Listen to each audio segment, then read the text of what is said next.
Screen کھولو۔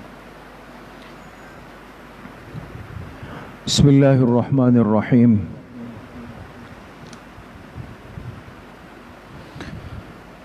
نحمده ونصلي ونسلم على رسوله الكريم، اما بعد فاعوذ باللہ من الشیطان الرجیم، بسم اللہ الرحمن الرحیم۔ ادع إلى سبيل ربك بالحكمة والموعظة الحسنة وجادلهم بالتي هي أحسن، وقال رسول الله صلى الله عليه وسلم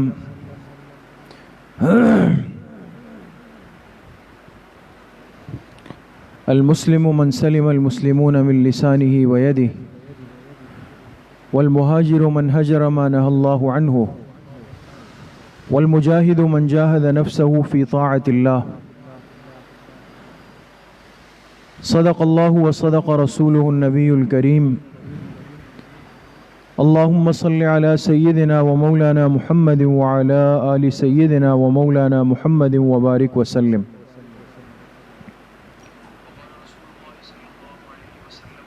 اللہ سبحانہ و تعالی کا بہت بڑا کرم اور احسان ہے کہ ہم سب یہاں دین کی بات سننے کی نسبت سے جمع ہیں۔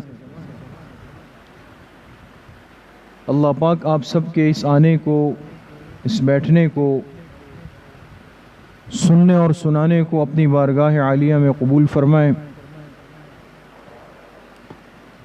اور ہم سب کے ظاہر و باطن کی اصلاح کا ذریعہ بنائے۔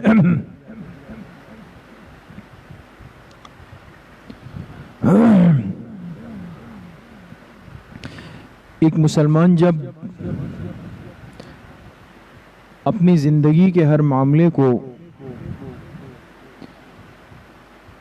اس مبارک دین اور شریعت کی ترتیب پر لے آتا ہے، چاہے وہ مسلمان مرد ہو، چاہے وہ مسلمان عورت ہو، لیکن زندگی کا ہر معاملہ اگر ترتیب دین پر آ جائے، شریعت کی ترتیب پر آ جائے، سنت کی ترتیب پر آ جائے، تو اس کے نتیجے میں اللہ پاک اس مسلمان مرد عورت کو ایک عافیت اور حفاظت والی زندگی سے نواز دیتے ہیں۔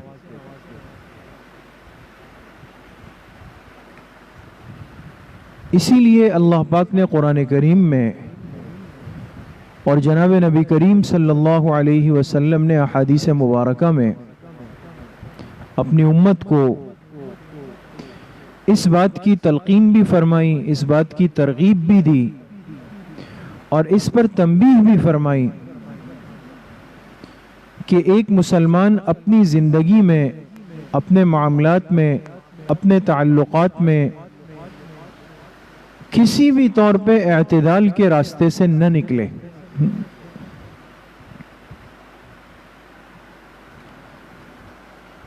نقصان اسی صورت میں ہوتا ہے، تکلیف اسی وقت ہوتی ہے، اور ہمیں پریشانی کا سامنا اسی صورت میں کرنا پڑتا ہے جب ہماری زندگیوں سے اعتدال نکل جاتا ہے، ہم انتہا اور حد پہ چلے جاتے ہیں۔ دیکھیں، اعتدال، امید ہے کہ آپ کی سمجھ میں آ گیا ہوگا، یہ لفظ تو عام ہے۔ اعتدال کا مطلب یہ ہوتا ہے کہ انسان کی زندگی حکمت کے ساتھ ہو، ترتیب کے ساتھ ہو، یہ ماحول کو سمجھ کر اپنی زندگی کے فیصلے کر سکتا ہو، اس کی مزاج میں نہ بہت زیادہ سختی ہو، نہ بہت زیادہ نرمی ہو، درمیانہ مزاج ہو، اعتدال والا مزاج ہو۔ جب ایک مسلمان کی زندگی معتدل زندگی بن جاتی ہے، یقین کریں اس کو زندگی کے کسی بھی مرحلے میں تکلیف نہیں ہوتی، پریشانی نہیں ہوتی۔ چاہے وہ ہمارے دنیا کے معاملات ہو، چاہے وہ گھر کے معاملات ہو، چاہے وہ رشتوں کے معاملات ہو، چاہے وہ ہمارے کاروبار، تجارت، بازار کے کمانے کے معاملات ہو، زندگی کا کوئی بھی معاملہ ہو، یہ بات سمجھ لیں، ہر ایک اس بات کو سمجھ لیں کہ جس نے اعتدال کا دامن چھوڑا ہے، اعتدال والی زندگی چھوڑی ہے، اس نے تکلیف کا سامنا کیا ہے۔ آج ہمارے اندر ایک مزاج یہ ہے کہ ہم اگر کسی سے دوستی کرتے ہیں تو اعتدال پر نہیں رہتے، کسی سے تعلق بگڑتے ہیں، اختلاف ہوتا ہے تو اعتدال پر نہیں رہتے، کسی کے ساتھ معاملات کرتے ہیں تو اعتدال پہ نہیں رہتے، کسی سے معاملات ختم کرتے ہیں تو اعتدال پہ نہیں رہتے، کسی سے دوستی قائم کرتے ہیں تو اعتدال پہ نہیں رہتے، دوستی جب ختم کرتے ہیں تو اعتدال پہ نہیں رہتے۔ اور اس کے نقصانات پھر ہر انسان، ہر مسلمان اپنی زندگی میں اس کا مشاہدہ کرتا ہے۔ یہ موضوع آج کا بہت اہم ہے، آپ ان باتوں کو سمجھ کے جائیں کہ آج ہماری بہت ساری پریشانیوں کی، ٹینشنوں کی وجہ یہ ہے کہ ہم دین کے اس اتنے بڑے حکم کو اور حضور علیہ السلام کی اس مبارک سنت کو ہاتھ سے چھوڑ دیتے ہیں۔ اسی لیے قرآن کریم میں اللہ پاک نے اس بات کو سمجھانے کے لیے حکم دیا، ادعو الی سبیل ربک بالحکمت والموعظۃ الحسنۃ وجادلہم باللتی ہی احسن۔ فرمایا تم اپنے رب کے راستے کی طرف دعوت دو، بلاؤ۔ کیا مطلب؟ یعنی اگر تم دین کا کام کرو، دین کی دعوت سے جڑ جاؤ، دین کے کسی بھی شعبے میں ہو، دعوت کا اطلاق ان تمام امور پر ہوتا ہے، ان تمام شعبوں پر ہوتا ہے جو بندے کو اللہ سے جوڑ دے۔ یہ بات یاد رکھیں، وہ سب چیزیں دعوت کا حصہ ہے، دعوت کا کام ہے، جو بندے کو اللہ کے نزدیک لے جائے، جو بندے کو اللہ کا تعارف کروا دے۔ اب آپ غور کریں، اللہ پاک کیا فرما رہے ہیں؟ ادعو الی سبیل ربک بالحکمت، تم اپنے رب کی طرف لوگوں کو بلاؤ، یعنی دین کا کام کرو تو حکمت کے ساتھ ہو۔ حکمت کیا ہے؟ اعتدال، نہ بہت سختی ہو کہ کوئی قریب ہی نہ آئے، نہ اتنی زیادہ نرمی ہو کہ لوگ بالکل اس کو مذاق بنا لیں، نہیں، حکمت کے ساتھ۔ آج لوگ سمجھتے نہیں ہیں، انسان اولاد کو تنبیہ کرتا ہے، شاگرد کو تنبیہ کرتا ہے، معلمہ طالبہ کو تنبیہ کرتی ہے، شیخ مرید کو تنبیہ کرتا ہے، مسجد کا امام مقتدیوں کو تنبیہ کرتا ہے۔ تو اب ہمارا مزاج کیا بنا؟ ہم کہتے ہیں فلاں بہت بد اخلاق، بد مزاج آدمی ہے جی۔ جی کیوں؟ بس وہ بچے کو اتنا زیادہ ڈانٹ دیا، اس کو جو ہے نا ایسی سنا دی، اور یہ کر دیا، وہ کر دیا، فلاں کر دیا۔ ایسا نہیں ہونا چاہیے نا، تو حکمت کے ساتھ چلنا چاہیے۔ ہمارا تو سارا حکمت کا زور آ کر اس جگہ پہ کھڑا ہو جاتا ہے، ہمیں یہی نہیں پتا کہ حکمت کا مطلب کیا ہے اور حکمت کے ساتھ چلنا کہاں ہوتا ہے۔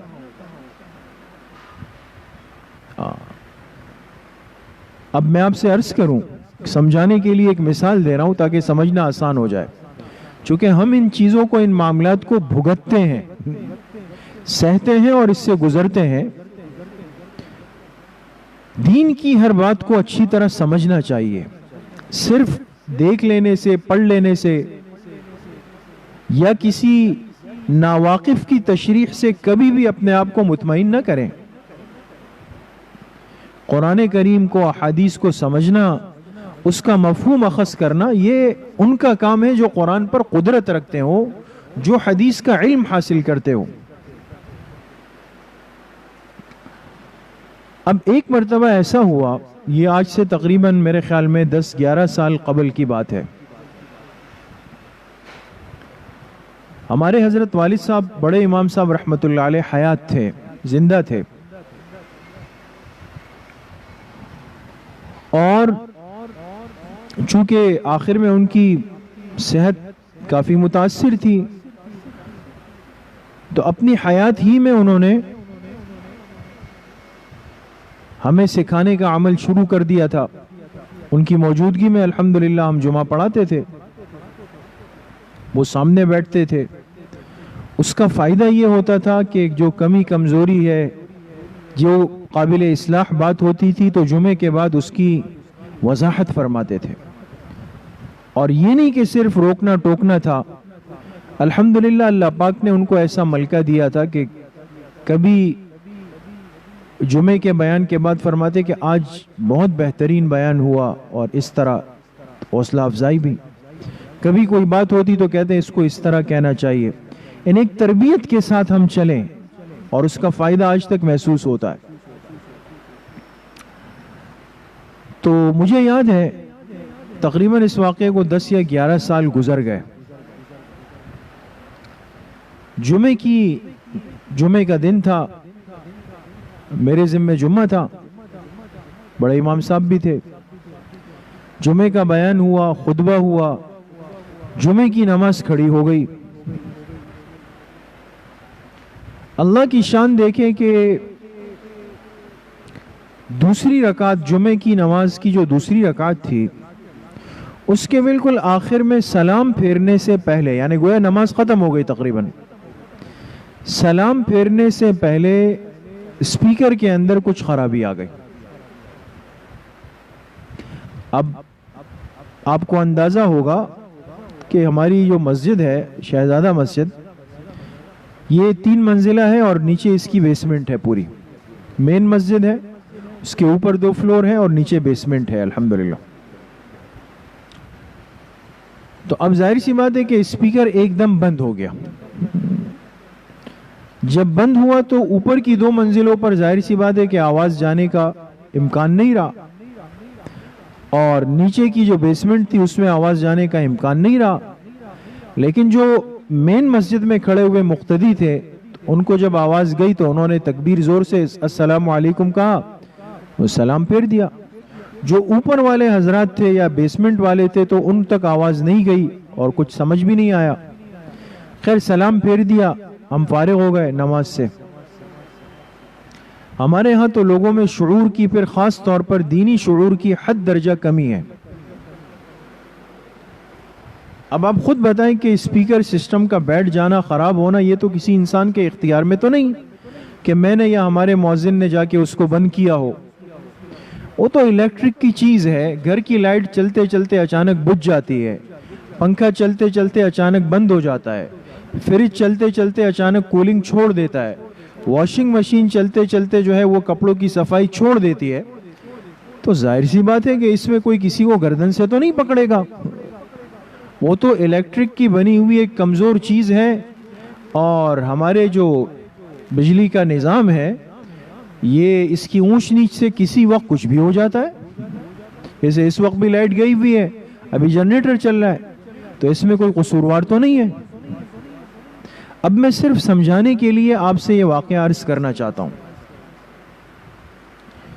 تو خیر نماز ہو گئی، ہم نے سنتیں پڑھ لی، تو جو اوپر والے لوگ تھے اس میں سے ہر منزل میں سے 1 2 2 3 3 سنجیدہ لوگ آئے، اس لیے کہ بڑے امام صاحب الحمدللہ اللہ پاک نے ان کو ایک مزاج دیا تھا، ہر ایک کو اتنی جرأت نہیں ہوتی تھی۔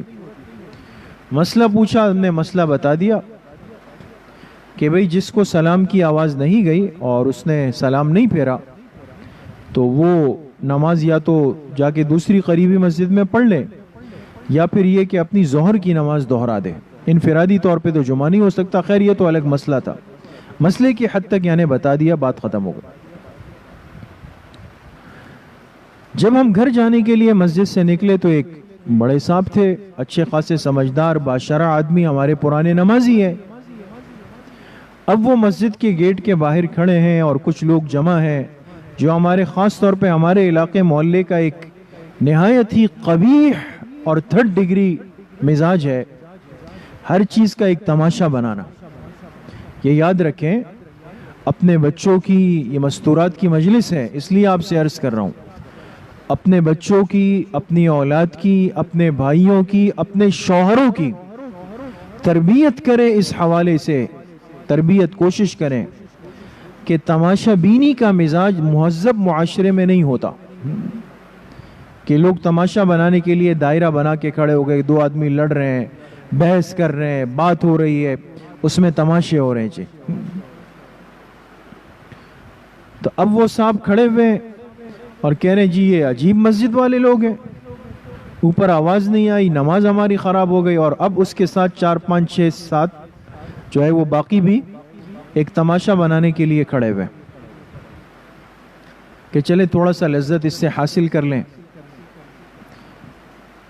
ظاہر سی بات ہے کہ الحمدللہ ہم جمعے کا بیان کرنا بھی اللہ پاک نے اس کا ملکہ بھی دیا ہے، اور اپنے بڑوں کی تربیت سے تھوڑا سا اصلاح کا طریقہ بھی جانتے ہیں۔ تو جب باہر نکلے تو بڑے صاحب جو ہے ذرا گرما گرمی میں تھے، تو جب مجھ پہ نظر پڑی تو اب 10 11 سال پیچھے آپ چلے جائیں تو عمر بھی اس وقت اتنی نہیں تھی اور شعور سمجھ بھی اتنی نہیں تھی، بڑے امام صاحب تھوڑے پیچھے تھے۔ جب مجھے دیکھا تو فوراً آئے، کہا کہ امام صاحب یہ تو نماز خراب کر دی آپ نے لوگوں کی، اور اب ہمارے جمعے کی نماز جو ہے وہ خراب ہو گئی۔ مجھ سے کہا، میں نے کہا کہ نماز میں نے خراب کی آپ کی؟ جملہ ڈائریکٹ یہ کہا کہ آپ نے نماز خراب کر دی۔ میں نے کہا میں نے نماز خراب کی؟ کہا نہیں، اسپیکر بند ہو گیا۔ میں نے کہا میں نے بند کیا، میرے مؤذن نے بند کیا، میرے خادم نے بند کیا، ہم نے اپنی مرضی اختیار سے بند کیا۔ پہلے تو ان کا بلڈ پریشر ہائی تھا، لیکن بعد میں پھر ہمارا نیچے نہیں آ رہا تھا، پھر بڑے امام صاحب بھی آئے، اب وہ جان چھوڑائے لیکن ہم جان نہیں چھوڑ رہے تھے، اب اصلاح تو کرنی تھی۔ اب وہ جو تماشبین پہلے کھڑے تھے تلذذ کے لیے، انہوں نے جب دیکھا کہ یہاں تو معاملہ جو ہے وہ دوسرا ہو گیا، ہم تو تماشا دیکھنا چاہتے تھے لیکن بڑے صاحب خود تماشا بن گئے، تو اب ایک دعا ہے، حضرت تھوڑا سا حکمت کے ساتھ، تھوڑا سا نرمی کے ساتھ اب مجھے کہہ رہے ہیں۔ میں نے کہا جب یہ کھڑے تھے یہاں پر اپنے امام کی غیبت کر رہے تھے، ایک غلط بات کر رہے تھے، آپ نے ان سے کہا کہ بڑے صاحب تھوڑا سا نرمی کے ساتھ، حکمت کے ساتھ؟ میں نے کہا اس وقت کی حکمت اور نرمی کا تقاضا یہی ہے، دین اور شریعت مجھے یہی کہہ رہی ہے کہ میں اس کی اصلاح کروں، یہاں اس کو سمجھا دوں کہ بات کرنے کا سلیقہ کیا ہوتا ہے اور بات کے بیان کرنے کا طریقہ کیا ہوتا ہے، اور جس کے پیچھے انسان نماز پڑھتا ہے اس کے ادب آداب کا طریقہ کیا ہوتا ہے۔ میں نے کہا اس وقت حکمت کا تقاضا یہ ہے کہ میں اس سے اسی لب و لہجے میں بات کروں۔ تو عرض کرنے کا مقصد یہ ہے کہ دیکھیں، حکمت کا مطلب صرف وہ سادہ پن اور وہ کمزوری اور بزدلی نہیں ہے کہ انسان حق بات، صحیح مسئلہ بھی بیان نہیں کر سکے۔ حکمت الگ چیز ہے، موعظت الگ چیز ہے، ترتیب الگ چیز ہے، لیکن جہاں دین کی اہانت ہو، دین کی تذلیل ہو، اہل دین کی تذلیل ہو، یاد رکھیں وہاں کبھی کمزوری مت دکھائیں۔ تو آج ہمارے ساتھ یہ کمزوری جڑ گئی ہے کہ ہم معاملات کے اندر اعتدال سے، درمیانے راستے سے آگے نکل جاتے ہیں۔ اس لیے اللہ پاک نے حکمت کی ترغیب دی، نہ اس طرف کی انتہا پر جاؤ کہ بہت زیادہ سختی والا، تشدد والا، تلخی والا مزاج اختیار کر لو کہ کوئی قریب ہی نہیں آ سکے، وہ بھی اللہ کو ناپسند۔ نہ اس طرف والا مزاج لو کہ اتنے ڈھیلے پڑ جاؤ کہ ہر ایک آپ کو کھیل تماشا لعبہ بنا لے، کھلونا بنا لے آپ کو. دین اعتدال کا نام. وَكَذَلِكَ جَعَلْنَاكُمْ أُمَّةً وَسَطًا. اللہ پاک نے تعریف فرمائی، فرمایا آخری امت یہ معتدل امت ہے، یہ معتدل امت ہے، یہ درمیانی ترتیب پر چلتی ہے، درمیانے راہ کو اختیار کرتی ہے. لہٰذا نہ ہم اس طرف کی انتہا پر جائیں گے نہ اس طرف کی انتہا پر جائیں گے. اس لیے الحمدللہ اللہ پاک نے ہمیں اور آپ کو جس مبارک سلسلے سے اور جن اکابر اور بزرگوں سے جوڑا ہے، ہمارے اکابر علماء دیوبند کی خصوصیت یہ ہے کہ وہ اعتدال کے راستے پر تھے. نہ انہوں نے اپنے مزاج میں اتنی سختی پیدا کی جو آپ کو اپنے ماحول میں نظر آتی ہے کہ بعض لوگ ہر چیز جو بھی دیکھی شرک بدعہ، شرک بدعہ، شرک بدعہ، حرام. تو ہر جائز چیز، مباح چیز اس کو بھی حرام کا. یہ بھی ایک سختی ہے، انتہا پسندی ہے. ایک طبقہ ہمارے ہاں وہ وجود میں آیا جو اتنا ڈھیلا ہوا، اتنا نرم ہوا، اتنی اس کی گرفت کمزور ہوئی کہ جس کی وجہ سے بدعات کا بہت بڑا حصہ دین کے عنوان سے دین میں شامل ہوا. لوگ بدعات کے راستے پر آئے اور اس کو دین سمجھا. دونوں طریقے غلط تھے، دونوں انتہا پسندی تھی. اہل سنت والجماعت اکابر علماء دیوبند کی خصوصیت یہ ہے، اس طریق کو ہم نے کسی عصبیت کی وجہ سے یا عقیدت کی وجہ سے نہیں لیا، بلکہ اس حقیقت کی وجہ سے لیا کہ اللہ پاک نے ان کو اعتدال والا راستہ دیا. دین کی صحیح شکل کی، سنتوں کی حفاظت کی، دین کے ہر شعبے میں محنت کی اعتدال کے ساتھ. تو عرض کرنے کا مقصد صرف اتنا ہے کہ آج ہماری زندگیوں کے بہت سارے معاملات میں نقصان اعتدال کو چھوڑنے کی وجہ سے ہوتا ہے. اس لیے حدیث پاک میں جناب نبی کریم صلی اللہ علیہ وسلم نے بہت ہی خوبصورت اور آسان الفاظ میں ہمیں یہ بات سمجھائی ہے. اور اگر ہم آج کی مجلس میں اس حدیث مبارکہ کو سمجھ لینا اور نیت کر کے اٹھیں کہ اس پر عمل کریں تو یقین کریں ہمارے بہت سارے گھر کے، خاندان کے، تعلقات کے، رشتوں کے معاملات حل ہو جائیں گے. آپ علیہ الصلوۃ والسلام نے اپنی امت کو کس طرح سمجھایا؟ آپ نے فرمایا احبب حبیبک، جب تم کسی سے محبت کرو، کسی کو اپنا دوست بناؤ، کسی سے تعلق قائم کرو. اب دنیا میں ہر مسلمان چاہے مرد ہے یا عورت ہے، اللہ نے انسان کے مزاج میں انسیت رکھی ہے.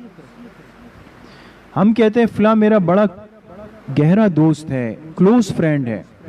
مستورات کہتی ہے میری سہیلی ہے، مجھ سے بڑا تعلق ہے، میں ان سے دل کی باتیں شیئر کر سکتی ہوں. ہونا چاہیے دنیا میں ایسا انسان، ورنہ بہت ساری باتیں دل پہ بوجھ بن کے تکلیف دیتی ہے. لیکن دیکھیں شریعت کے مزاج کو اگر ہم نے چھوڑا تو نقصان ہوتا ہے. آپ علیہ الصلوۃ والسلام نے اس ترتیب میں کیا اعتدال پیدا کیا؟ فرمایا اگر تم کسی سے تعلق رکھو، اس کو اپنا دوست بناؤ، اس سے محبت کرو، تو حدود میں رہتے ہوئے، حد میں رہتے ہوئے. وجہ کیا بتائی؟ عسیٰ ان یکون بغیضک یوما ما. اللہ اکبر.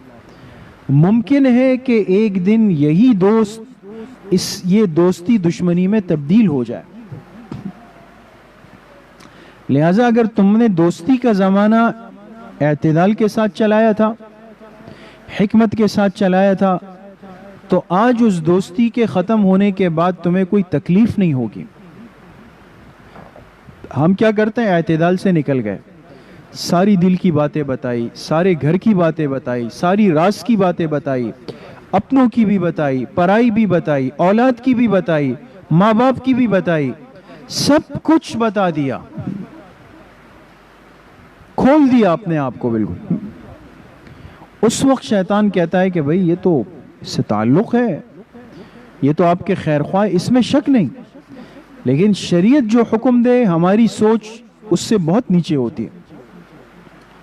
اب انسان ہے، کسی بھی وقت یہ تعلق اختلاف میں تبدیل ہو سکتا ہے، اور جب ہوگا اور آپ اپنا سب کچھ ان کو دے چکے ہیں، راز کی باتیں بتا چکے ہیں، تو پھر کیا ہوگا کہ وہ آپ کے ان کمزوریوں سے فائدہ اٹھائیں گے،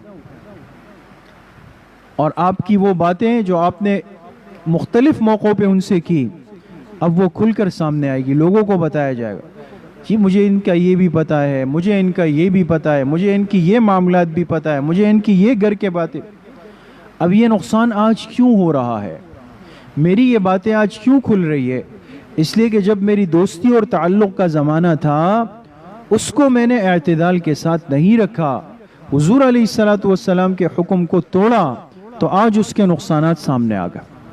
اس لیے آپ علیہ السلام نے فرمایا جب کسی کو محبوب بناؤ، دوستی کرو تو ایک ترتیب کے ساتھ، حد میں رہتے ہوئے. ممکن ہے کہ ایک دن یہ دوستی ختم ہو کر اختلاف میں تبدیل ہو جائے. اور آگے کیا فرمایا؟ وَأَبْغِضْ بَغِيظَكَ، اور اگر تمہاری کسی سے دشمنی ہو جائے، اختلاف ہو جائے، مزاج نہ بنے، یہ بھی ہوتا ہے، تو فرمایا اس کو بھی حد میں رکھو. دیکھیں دونوں طرف کا توازن بالکل برابر ہے. اس کو بھی حد میں رکھو. کیوں؟ عَسَىٰ أَن يَكُونَ حَبِيبَكَ يَوْمًا مَّا، ممکن ہے کہ یہی اختلاف، یہی دشمنی ایک دن دوستی میں تبدیل ہو جائے. اور کتنی دفعہ ایسا ہوتا ہے کہ پہلے اختلاف چل رہے ہوتے ہیں، پھر اللہ پاک کا حکم آتا ہے، کوئی بھلا آدمی بیچ میں آ جاتا ہے، وہ دوستی کرا دیتا ہے. اب کیا ہوگا جب دوستی ہوگی، تعلق جڑ گیا، اب بیٹھیں گے تو پرانی باتیں یاد آئیں گی، اب شرمندگی ہوگی کہ میں نے اس کے بارے میں لوگوں سے یہ غیبتیں کی، میں اس کو گالیاں دیتا تھا، اس کو تانے دیتا تھا، اس کو باتیں سنائی تھی، اس کے بارے میں پتہ نہیں کیا کیا لوگوں کو کہا تھا. تو اب اپنا آپ برا لگے گا، شرمندگی ہوگی. تو اب دیکھیں دونوں جانب کے نقصانات کیوں ہو رہے ہیں کہ ہم دوستی میں بھی اعتدال سے نکل جاتے ہیں، اختلاف میں بھی اعتدال سے نکل جاتے ہیں. تو جناب نبی کریم صلی اللہ علیہ وسلم کی ذات اقدس نے ہمیں زندگی کا ایک بہت ہی مبارک اصول بتایا کہ جس سے محبت رکھو، دوستی رکھو، تو حد اور اعتدال میں رہتے ہوئے. جس سے اختلاف رکھو تو حد اور اعتدال میں رہتے ہوئے، اس لیے کہ تمہیں آنے والی زندگی کا نہیں پتا کہ آگے کیا ہو سکتا ہے، اور پھر تمہیں اس میں پریشانی پیش آ جائے گی.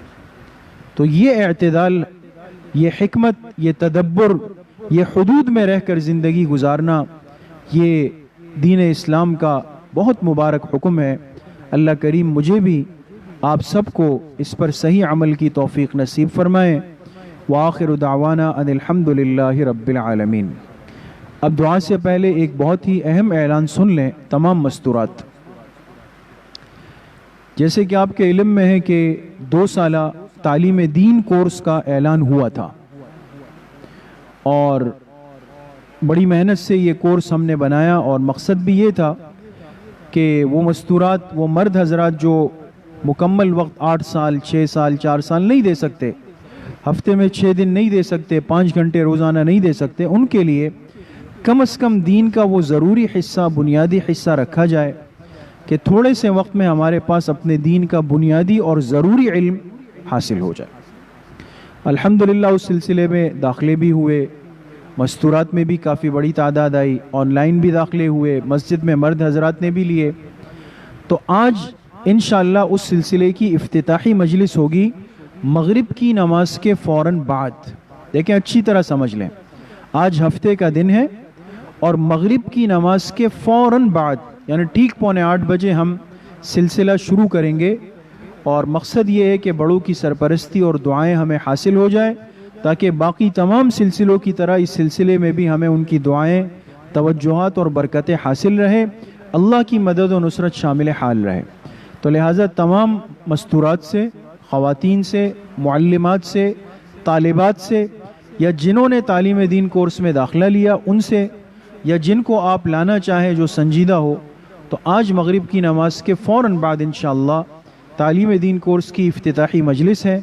ہمارے بہت ہی اہم اکابر حضرات تشریف لائیں گے، بیانات ہوں گے، دعا ہوگی.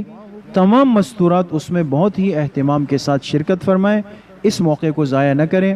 اللہ پاک مجھے بھی آپ سب کو صحیح عمل کی توفیق نصیب فرمائے. الحمدللہ رب العالمین والصلاة والسلام علی سید الانبیاء والمرسلین سیدنا و سندنا و حبیبنا محمد و آلہ و اصحابہ اجمعین. یا اللہ یا ارحم الراحمین، ہمارے صغیرہ کبیرہ ظاہراً باطناً ہر طرح کے گناہوں کو معاف فرما دے. یا اللہ پوری امت کے گناہوں کو معاف فرما دے. اپنی رضا والی زندگی نصیب فرما دے. نفس اور شیطان کے وساوس سے ہماری حفاظت فرما دے. اپنی معصیت سے، اپنی نافرمانی سے، اپنی ناراضگی سے ہماری حفاظت فرما دے. حضور علیہ الصلاۃ والسلام کی صحیح اور سچی محبت نصیب فرما دے. پوری زندگی اتباع سنت میں گزارنے کی توفیق یا اللہ نصیب فرما دے. یا اللہ حکمت والی، اعتدال والی، شریعت والی، آپ کی مرضیات والی زندگی ہم سب کو نصیب فرما دے. جتنے بیمار گھروں میں ہیں، اسپتالوں میں ہیں، یا اللہ سب کو شفائے کامل عاجل نصیب فرما دے. جتنے پریشان حال ہے، جس قسم کی پریشانیاں ہیں، یا اللہ مردوں کی ہے، مستورات کی ہے، یا اللہ سب کی پریشانیوں کو اپنے غیب کے خزانوں سے ختم فرما دے. جتنی طالبات یہاں تعلیم حاصل کر رہی ہے، جتنی معلمات خدمت کر رہی ہے، اور جتنی خواتین مستورات سلسلوں سے جڑنے کے لیے، بیانات کے لیے تشریف لاتی ہے، یا اللہ سب کے آنے کو، بیٹھنے کو، اس جذبے کو قبول فرما دے. اور یا اللہ قبول فرما کر دنیا آخرت کی خوشیوں کا اور نجات کا ذریعہ بنا دے. یا اللہ یہ جو مبارک سلسلہ تعلیم دین کورس کا بڑوں کے مشورے اور سرپرستی سے آج اس کا آغاز کر رہے ہیں، یا اللہ اس سلسلے کو اپنی بارگاہ میں قبول فرما دے. ہم سب کی اصلاح کا ذریعہ بنا دے. دین کے بنیادی علم اور علم ضروری کو سیکھنے کا جذبہ ہم سب کے اندر پیدا فرما دے. یا اللہ ہمارے اندر دین کی صحیح اور سچی طلب اور تڑپ پیدا فرما دے. یا اللہ اس مدرسۃ البنات میں وسعت کے اسباب اپنے غیب کے خزانوں سے نصیب فرما دے. ہم سب کا خاتمہ بالایمان و بالخیر نصیب فرما دے. ہماری دعاؤں کو اپنے فضل و کرم سے، فضل و رحمت سے اپنی بارگاہ میں قبول و منظور فرما دے. وصلی اللہ وسلم علی نبینا محمد و آلہ و صحبہ اجمعین برحمتک یا ارحم الراحمین.